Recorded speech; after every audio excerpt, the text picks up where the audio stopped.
시청자 여러분 안녕하십니까? 시청자 여러분, 4.15 총선 첫 주말을 맞아서 여야 각 당이 주말 유세전을 벌이면서 민심 잡기, 총력전에 나선 양상입니다. 아직 선거 초반이지만 문재인 대통령의 지지율이 가파르게 상승하는 모습을 보이고 있는 가운데 최대 승부처인 서울에서, 특히 수도권에서 승기를 잡기 위해 사활을 다하는 모습을 보이고 있습니다. 데이터 분석 전문가인 배종찬 인사이트K 대표님 모시고 총선 전국의 흐름을 분석해 보도록 하겠습니다. 네, 배 대표님. 네, 안녕하세요. 네. 지금 양당이 보면은 네. 통합당은 경제 실정, 네. 정권 심판론을 전면에 내세우고 있는 것 같고, 뭐 민주당은 아무래도 요새 코로나로 큰 재미를 보고 있으니까 네. 코로나를 빗대서 국난 극복, 국민을 지키자, 이런 슬로건 하에 지금 유세전에 핵심을 두고 있는 것 정권의 같은데, 힘을 실어달라는 거죠. 지금 양상은 어떻게 되고 있습니까? 양측의 그런 프레임이 잘 먹혀 들고 있나요? 진영간 대결 구도입니다. 그러니까 이른바 여당 심판이냐, 정권 심판이냐, 또는 야당 심판이냐, 정권에 좀 힘을 실어달라. 이것과 이제 맞붙고 있는데, 먼저 우선 첫 번째 우리가 시청자분들이 많이 궁금해하실 부분은 이걸 거예요. 이번 주말이 왜 중요하냐? 자, 내일은 이제 우리가 방송 지금 녹화 시점으로 봐서 식목일입니다. 그런데 그렇죠. 과거에만 하더라도 우리가 선거 때 선거일 직전 주말이 중요하다 그랬어요. 그랬죠. 막판 표심인데 지금 바뀌었습니다. 아, 그래요? 지금은 선거일 직직 주말이 중요한 겁니다. 이번 주말이 직전 중요해요. 주말, 이번 주말이 중요하다. 왜냐? 다음 주 주말에는 사전 투표가 있어요. 아, 그러네요. 그러니까 사전 투표 때는 이미 결정이 돼버리고 점점 사전 투표율이 올라갑니다. 왜? 사전 투표 같은 경우에는 전국 어디서나 투표를 할 수가 있거든요. 그러니까 그렇죠. 투표를 해버리고 정작 투표일 날은 자기 볼일을 봅니다. 여행을 가거나 이렇게 하는 이 유권자들이 워낙 많기 때문에 그러네요. 이번 주말이 너무 중요한데 지금 이번 주말의 국면만 보면 약간 정권 안정론 쪽에 힘이 실려 있어요. 그런 지금 것 같습니다. 몇 번의 국민이 있었습니다. 그러니까 지난 1월 초 올해 들어서 총선을 전망을 할 때 아직 코로나 이야기가 안 나올 때입니다. 그렇죠. 그때만 하더라도 정권 심판론이 힘을 받았어요. 탄력을 받아서 아이고 이 올해 정말 여러 가지로 뭐 선거도 그렇고 문재인 정부가 힘들겠구나 임기 4년 차 이렇게 예상을 했었는데 이제 코로나가 닥친 거죠. 근데 코로나 초반에는 또 나쁘지가 않았어요. 왜냐하면 확진자가 많이 쑥 늘어나지가 않았으니까. 그렇게 되면서 또 코로나 대응을 정부가 잘하고 있다. 이런 평가를 받으면서 처음에는 또 현 정부에 대한 대통령 지지율이 살짝 올라갔어요. 그런데 그렇게 되죠. 대구에서 확진자 나왔죠. 늘어났죠. 급속도로. 마스크 대란. 마스크를 어디서 구합니까? 막 이러니까 이때는 또 정부에 대한 평가가 싹 앉았었습니다. 아, 큰일 났다. 이게 지금 선기 연기해야 되는 것 아니냐. 이런 이야기가 나왔었죠. 여권 일각에서 나올 정도로 그 당시에 대통령 지지율이 40% 초반까지 쑥 떨어졌어요. 이런 모습을 보고 코로나 대응 19 대응 잘못하고 있다. 곳곳에서 불만이 터져 나왔습니다. 그러면서 이번 선거가 상당히 미래통합당에게 유리하겠구나. 이런 전망 나오지 않았습니까? 그런데 시간이 지나면서 미래통합당은 머뭇 이렇게 선거 전략이 안 나오고 있고 상황은 또 급변한 것이죠. 이 코로나19 관련해서 외국에서 확진자가 쑥쑥 늘어나면서 이번에는 상대적으로 그럼 우리 정부가 대응을 잘했네. 물론 이건 국민의 노력과 의료진의 노력을 할지라도 선거를 앞두고는 유권자들은 또 대통령에 대한 좀 평가를 내리거든요. 지금 대통령 지지율이 쑥 올라갔습니다. 50%대 후반까지. 이러면서 지금의 국면은 정권 심판론보다는 정권 안정론 쪽에 조금 더 힘이 실리고 있는 판세로 나타나고 있습니다. 그러니까 국민들의 관심사가 이런 정권 심판이라든가 야당이 주장하는 경제 실정, 이것은 이미 바닥에 깔려 있는데도 불구하고 코로나 착시 현상에다가 거기다가 최근에는 정부에서 70% 소득 이하, 거기에 대해서 100만 원 푼다니까 모든 국민의 관심사가 내가 100만 원 받을 수 있느냐. 그렇게 관심이 완전히 다른 데로 몰려가 버렸어요. 그렇죠. 어떻게 보면은 과거 같으면 이게 매표형이라고도 할 수 있을 정도의 돈을 지금 뿌려대는데 거기에 대해서 야당이라고 그 제동을 걸 방법은 없지 않습니까? 없죠. 전 세계적으로 또 돈을 풀고 있으니까. 예, 다 양적 완화를 하고 있는 것이고 국민들 모두가 지금 어려운 상황 속에서 정부가 적극적으로 공세적으로 이렇게 재정을 푸는데 거기다 뭐 발목을 잡을 수는 없는 상황이니까. 재뿌릴 수는 없거든요. 네. 결국은 야당이 선거에서는 바람인데 이슈를 주도를 해야 하는데 못한 거죠. 그걸 지금 못 하고 있는 거. 네. 그런 거 아닌가? 그 두 가지가 있습니다. 하나는 지금 코로나19가 오기 전만 하더라도 야당, 특히 이제 미래통합당이 주도적으로 이슈를 끌고 갈 수 있었던 것 중에 하나가 검찰 이슈가 있었거든요. 예. 이것도 묻혀버렸죠. 그 다음에 정부의 경제 실정, 이 부분도 묻혀버렸죠. 그런데 그 외의 다른 이슈들을 좀 더 파격적으로 잡아나갈 수 있었던 것도 있었거든요. 예. 뭐 공천도 좀 더 파격적으로 해버리고 그랬더라면 좀 더 이슈가 미래통합당 쪽으로도 올 수도 있었는데 그걸 좀 살리지 못했던 부분은 조금 그 부분이 미흡했다. 또 이렇게 평가를 할 수도 있겠죠. 검찰 이슈만 하더라도 그동안은 윤석열 검찰총장에 대한 인기랄까 또 지지세가 워낙 강했었는데 최근에는 오히려 역공을 펴고 있지 않습니까? 그렇죠. 검은 유착이다 해갖고 뭐 윤석열 총장의 측근 지검장이 모 언론사 방송사 유착됐다. 기자와 유착했다. 이것도 사실이 아닌데도 불구하고 그렇게 저쪽에서 상대당에서 지금 역공을 펴고 있지 않습니까? 그런 것들도 또 은연중에 가랑비에 옷 젖는다고 먹혀 들어가고 있는 그런 상황이에요. 그렇죠. 그 주도권도 여당이 가져가 버린 거죠. 지금. 네, 그 주도권도. 열린 미래당의 지금 이슈를 그쪽에서 주도를 해요. 그러니까요. 2번인가 4번인가 지금 그 검찰 인사 아니겠습니까? 그러면 이쪽에서도 오히려 요즘에는 당당하게 이야기를 해버려요. 그리고 그걸 지금 막 그렇게 주장을 한들 당장 밝혀질 일도 아니지 않습니까? 그렇죠. 그런 일이라는 게 뭐 수사를 해도 밝혀질까 말까 한 일들을 지금 막 터트리면서 이슈를 주도하는 거. 결과적으로 선거에서는 선점효과거든요. 긴급 재난지원금 예. 총선 전에 못 받습니다. 예, 못 받아요. 빨라야 5월 중순, 예. 늦어지면 5월 말, 5말 6초 이야기 나오거든요. 그것도 어떻게 될지도 몰라요. 근데 나중에. 지금은 이야기를 꺼내놨으니까 이것 역시 선거에도 영향을 그러니까 주게 되는 선거에서는 것이죠. 이슈 파이팅이 가장 네. 중요한데 이런 것들이 좀 안 되는 것 같은데 어쨌든 지금 통합당 쪽에서는 김종인, 유승민 투톱 체제고 민주당은 이해찬 대표가 지금 와병 중에 있지 않습니까? 그렇죠. 나이가 아, 70도 그렇습니까? 안 돼. 와병인가요? 아니 병원에 입원했다가 병원에. 나오셨는데 네. 70도 안 되신 분이 뭐 그냥 곧 돌아가실 정도로 그렇게 몸이 허약해 보여가지고 그저께 그 출정식 고선배보다 위 아니죠. 출정식에 나왔는데 네. 여러 가지를 못하고 두 사람이 부축해 갖고 가시더라고. 물론 뭐 그동안 뭐 공천이다 뭐다 해가지고 너무 기력을 소진한 측면도 있겠지만 그래도 그렇지. 어쨌든 그렇죠. 뭐 그건 다른 문제고. 그건 뭐 선거에 큰 영향은 아니죠. 이낙연, 이인영 쌍끌이 체제에다가 또 양정철이 별동대로 뛰고 있는 네. 것 같아요. 그렇죠? 그러니까 이제 여당의 경우에는 보면 굉장히 전략적이에요. 아 그렇습니다. 이낙연이라고 하는 차기 대권 후보의 후광 효과에다가 문재인 대통령의 지지율이 높으니까 문재인 대통령에다가 이 이른바 양자방이라고 그러지 않습니까? 네. 제갈량이 아닌 제갈량, 양. 그러니까 이 양정철이라고 하는 최고의 전략가, 막 여권에서는 그렇게 부르지 않습니까? 또 선거에 대한 전략이 툭툭 튀어나와요. 또 네. 임종석이도 또 달라들었잖아요. 임종석 전 비서실장도 일종의 지금 타겟 지원을 하고 있어요. 고민정 후보, 또 몇몇 이 관련 또 가까운 인사들에 대해서 계속해서 선거 지원을 하는 겁니다. 양정철이도 아주 그렇죠. 핀셋 지원을 하더구만. 그러니까 꼭 필요한 사람. 어떤 후보를 지금 뭐 이탄희 판사라든지, 예. 그러니까 좀 더 김남국이 젊은 세대들의 이 적폐청산, 또 사법부 농단 이런 것들을 이끌고 갈 수 있는 또는 조국 수호 예. 이걸 굉장히 잘 지금 결집을 하고 있는 거예요. 그러니까 이게 우리가 이성적으로나 또 중도적 입장에서 보면 지나치다고 볼 수 있을지 몰라도 지지층들에게서는 환영을 받고 있다는 것이지 않습니까? 지지층들이 결집을 한다라는 거예요. 이게 중요한데 이런 경우에 우리가 보면은 결과적으로 지금 여당은 쓸 수 있는 카드가 많은 데다가 대통령, 이인영, 근데 또 이인영 원내대표는 사실 이 4+1, 이 준연동의 비례대표도 사실 책임도 있어요.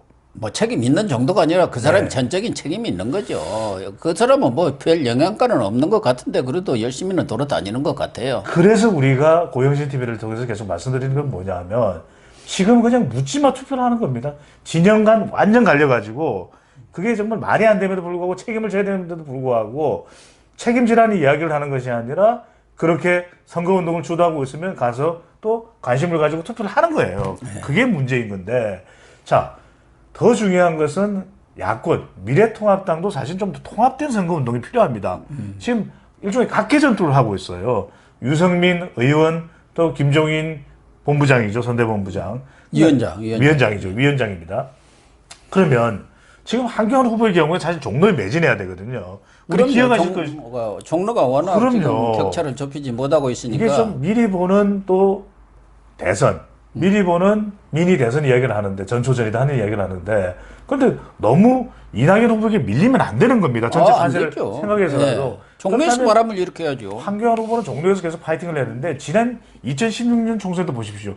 여론조사에서 막 오세훈 후보가 앞선다 그래서 다른 지역구에 가서 선거운동을 지원하고 앉아있어요. 지금 이낙연이가 그래서 저는 그때 또 재판되는 거 아닌가 하는 생각도 들어요. 그래서 이거는 제가 강원도로 보기에는 어디로 그냥 막 돌아다녀요. 여론조사에서 지금 앞서는 것 하나만 믿고서 나면 괜찮겠지 안심하는 거 방심. 절대 안 됩니다. 선거는요.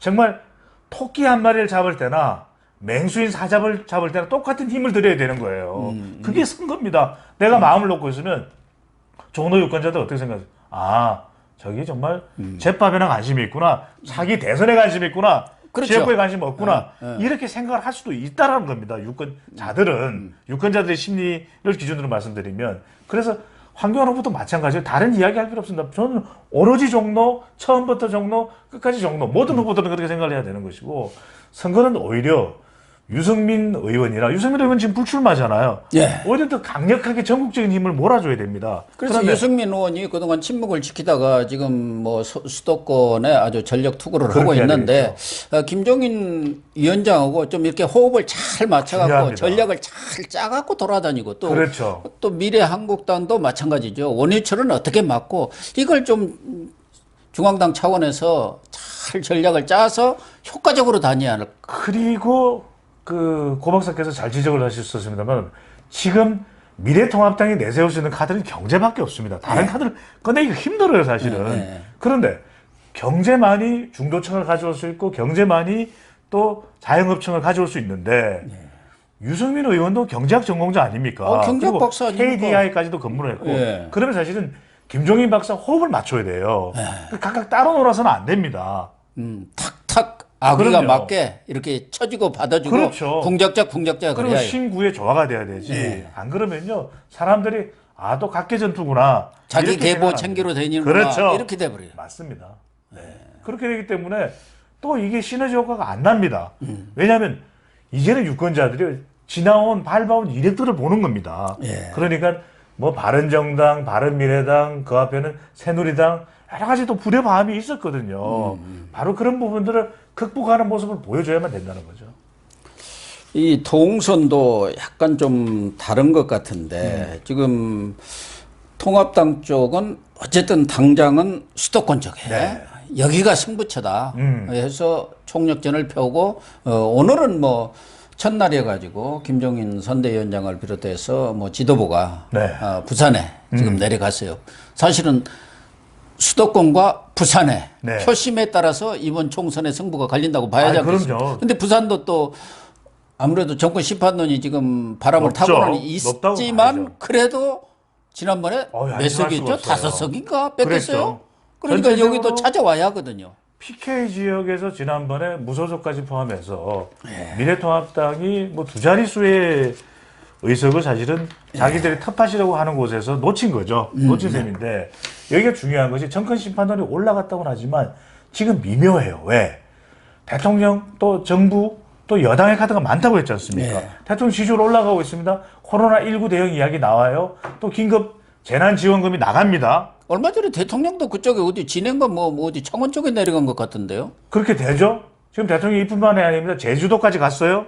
그러니까 우리가 이건 뭐 이 대통령의 정상적인 국정 수행이고 선거 개입은 아니라고 하지만 영향은 받는다는 거예요. 그래서 대통령의 후광 효과, 지지율이 낮은 대통령이 다니면은 도움 안 됩니다. 근데 지지율이 일정 수준 높아간 대통령이 있으면 그건 영향을 주는 것이거든요. 그렇기 때문에 PK를 놓치면 이번 선거는 미래통합당은 안 된다는 거예요. 그렇다면 지금 부산 진구갑에 김영춘 현역 의원이 있죠. 전재수 의원이 있죠. 이 지역들은 다 지금 더불어민주당이 현역 의원이거든요. 김혜영 최고위원이랑 그렇죠. 뭐꽤 돼요. 김혜영도 있죠. 과연 이 지역구를 연제군데 가져오느냐 못 가져오느냐 이게 지금 필사의 전쟁이 되고 있는 곳인데 이 PK 지역에서는 무엇보다도 미래통합당에 대한 신뢰가 필요합니다. 왜냐하면 이 자유한국당 그 이전에 새누리당 많이 실망했거든요. 근데 지금 전 시장도 출마합니다. 서병수 부산 진구갑에 출격을 하죠. 지금 낙동강 벨트라고 해서 여러 의석이 지금 여기에 경쟁을 붙고 있고 최근 나오는 조사 결과만 보더라도 현역 의원들이 더불어민주당 현역 의원들이 굉장히 잘 버티고 있어요. 예, 지금 김명춘이랑 정권 심판이 높아진 상황을 감안한다면 그렇다면 지금 양산도 있죠. 그러니까 대체적으로 지금 PK 지역의 판세는 어떻게 돌아가느냐? 더불어민주당 현역이 지키겠다는 거예요. 무슨 말씀인지 알겠죠? 예. 이제 다 의석수를 물론 뭐 결과는 나중에 봐야겠지만 더 가져오겠다는 것보다는 지키겠다는 것이거든요. 버티는 겁니다. 김해도 마찬가지고 지금 김해도 김정호죠, 그죠? 예. 김정호 그다음에 장기표 후보 이렇게 맞붙고 있습니다. 바로 이 지역 또 창원 성산도 있고 이 지역에서 결사항전하고 있는 왜냐하면 여기는 미래통합당이 그대로 더 나은 이 선거 환경이라고 본다면 과연 여기서 몇 석을 더 기존에 뺏겼던 것을 그렇다면 미래통합당이 뺏겼다는 의미는 뭐 이제 텃밭이라는 의미에서 기준에서 이것을 가져올 수 있느냐 없느냐가 중요한데 여기를 소홀히 하고 수도권을 간다? 그건 좀 사실 선거 전략으로서는 굉장히 좀 기본을 잘 모르고 하는 소리다라고 우리가 분석을 할 수가 있는 거죠. 어쨌든 뭐 통합당으로서는 수도권이 워낙 많이 걸려 있으니까 121석이죠. 121석이니까 지금 총력전을 수도권에다 쏟으면서 이제 지역으로 확산시키겠다는 그런 전략이죠. 중앙에서 지역으로. 네. 그런데 민주당은 수도권에서 상당히 강세로 보고 있는 것 같아요. 그래서 지역에서 이제 북상에 와갖고 수도권에서 마지막 피날레를 장식하겠다 이런 동선을 그 지도부들 유세 네. 동선을 짜고 있어서 서로 좀 다른 것 같아요. 그다음에 이제 남하와 북상 그렇죠. 이렇게 돼 있어요. 고선배께서 굉장히 중요한 걸 지적을 하셨는데 지금 더불어민주당은 계속해서 공약을 발표하고 있거든요. 이거는 여당이기 때문에 할 수 있는 또 공약들도 있는 겁니다. 그 공약 맞아요. 얼마 전에 더불어 시민당인가는 공약 베끼고 황당한 공약 내놔가지고 개망신을 당했죠. 정말 황당했죠, 그거는. 그건 조금 이따가 제가 말씀을 드릴 텐데 그렇다면 사실 이 수도권에서 좀 더 중도층을 가져올 수 있는 건 최근에 부동산 때문에 뿔났다. 고향 쪽도 그렇습니다. 예. 그런데 그렇다면 수도권 좀 더 분할해서 김종인 위원장이 좀 더 거시적인 경제적인 정책을 접근한다 그러면 유승민 의원의 경우에 좀 더 수도권을 또 본인이 타겟팅해서 이 지역을 중점 전략 지역화해서 사실 부동산 정책을 이걸 좀 강화시킬 필요가 있는 거거든요. 현 정부의 부동산 정책이 뭐가 잘못됐는지 흔들려요. 그렇게 되면 실제로 지금 고향 같은 경우에도 부동산이 굉장히 큰 이슈가 됩니다. 서울도 마찬가지예요. 그러니까요. 그리고 서울에 중심되어 있는 수원 다 지금 부동산 아니 우리가 서울의 마용성도 이야기하지만 성남, 용인, 수원, 안양, 하남, 시흥 답니다. 오산까지 다 내려가고 있다는 거예요. 그러니까요. 오산까지. 평택까지 갔다는 거예요. 그렇다면 저는 이걸 왜 안 하고서 그냥 지역구만 다녀서 뭐 몇몇 후보들을 지원해 준다. 그것만 충분하지 않다라는 거예요. 그렇죠. 지금은 공중전을 팍팍 펴면서 지상전을 펴거든. 공중전이 중요한 거예요. 그 선거의 기본을 전체 바람을 모르는 것 잡는 같아요. 데는. 그러니까 보통은 이럴 때 당의 연구원에서 전략이 나옵니다. 근데 아무도 누군가 지금 전략을 짜주고 있는 것 같아 보이지도 않고 지금 더불어민주당은 총선 기획당 같은 것도 만들고 그랬는데 그동안 뭐 했는지 모르겠어요. 그리고 여의도 연구원도 있잖아요. 거기 박사들도 많이 있고 그러면은 오래전부터 그런 기획을 딱 해가지고 어떤 시점에 어떤 정책 공약이라든가 이슈를 내놓는다. 이런 것들이 나름대로 딱 스케줄을 짜놨어야죠. 그렇죠. 지금 같은 때는 말씀하신 대로 저쪽에 대형 카드로 내놓을 수 있는 게 수도권은 부동산 정책이에요. 이걸로 때려야 하거든요. 그럼요. 근데 그런 지금 또 것들이 이번에 긴급 재난지원금도 종부세 기준 적용해서 못 받는 사람 많습니다. 아니 우리 같은 경우도 못 받겠더라고요. 종부세도 아니고 거기 건강보험료. 네네. 예를 들면 제가 요거를 지금 유튜브를 하고 있으니까 그렇지 유튜브 안 하면 무슨 소득이 있습니까? 근데 강남에 사니까 집이 그렇죠. 값이 높다 해갖고 건강보험료가 높아요. 쉽게 이야기해서 이거 좀 열심히 일한 당신, 세금 많이 낸 당신 지원금 없다 이거 아닙니까? 쉽게 얘기하면. 그러면은 누가 열심히 일하겠습니까? 그런 허점을 가지고 맹공을 패하는데 그게 이제 뭐 김종인 선대위원장이라든가 또 유승민 의원도 그걸 집중적으로 해야지만 네. 당 차원에서 거기 또 뭐 박경준 중앙선대위원장도 있고 신세돈 씨 그 사람도 뭐 경제학자 아닙니까? 뭐하는지 모르겠어요. 그리고 거기에 중앙당 대변인들이라고 뭐 선대위 대변인 뭐 해갖고 뭐 열 몇 명 있는 것 같은데 거기서 매일 이런 말하자면 언론용으로도 또 대국민용의 그런 메시지들이 나와야 하는데 메시지 관리가 좀 부족하지 않나 하는 생각이 들어요. 오히려 지금 뭐 나중에 할 이야기이긴 합니다만은 오히려 지금 더불어시민당이 쩔쩔매는 게 뭐냐.